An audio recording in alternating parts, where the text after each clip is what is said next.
मेरो क्वेसन चाहिँ ऋणसँग सम्बन्धित छ। ऋण लिनु कहिले सही हुन्छ र अस्वस्थ ऋणबाट कसरी जोगिन सकिन्छ? धन्यवाद बहिनी।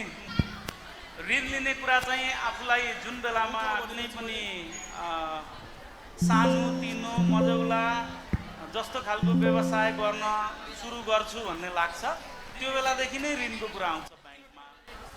अब आफूले केही रकम लगानी गरेर बाँकी रकम चाहिँ जति चाहिन्छ पुँजीको हिसाबले बाँकी रकम चाहिँ ब्याङ्कहरूबाट ऋण लिएर चाहिँ व्यवसाय गर्ने चलन छ र त्यो पनि हो पनि, किनभने सबै पैसा आफूले लगानी गरेर व्यवसाय गर्न पनि सकिँदैन।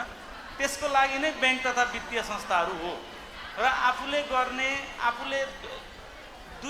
बेसिकल्ली दुईटा कुरा हुन्छ। एउटा चाहिँ स्टार्टअपमा सुरुमा केही पनि आफूले योजना मात्रै बनाएर अब म यो व्यवसाय चाहिँ गर्छु भन्ने लाग्यो भने आफूले केही रकम आफ्नो तर्फबाट केही चाहिँ पुँजी लगाइसकेपछि बाँकी चाहिँ ऋणबाट चाहिँ ब्याङ्कसँग चाहिँ गएर ब्याङ्कसँग समन्वय गरेर ऋणबाट चाहिँ व्यवसाय गर्ने हो र त्यसको सर्टेन केही ब्याज तिर्नुपर्ने हुन्छ र सही समय भनेको चाहिँ आफूले कुनै पनि परियोजना छनौट गरिसकेर म यो व्यवसाय चाहिँ गर्छु भनेर सुरुवात गर्ने बेलामा चाहिँ ऋण लिनु सबैभन्दा चाहिँ सही हुन्छ। एउटा।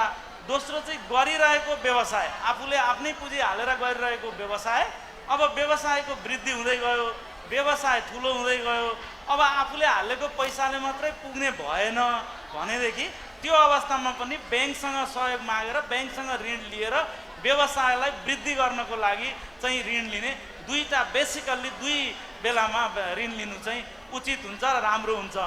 अब अर्को म यसमा सही कि गलत भन्ने कुरामा चाहिँ लिएको ऋणलाई जुन प्रयोजनको लागि लिएको हो त्यसैमा उपयोग गरेर अगाडि बढ्ने भयो भने त्यो एकदम सही निर्णय हुन्छ।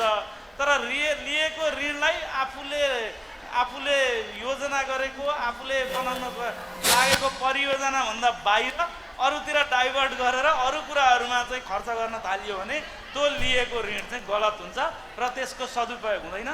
त्यस कारणले ऋण लिँदा म पहिल्यै डिटर्मिन्ड हुनुपर्छ कि म यो व्यवसायका लागि लिन्छु र म यसको सदुपयोग गर्छु भन्नुपर्छ र कुनै पनि व्यवसाय गर्न ऋण लिनु चाहिँ उपयुक्त हुन्छ।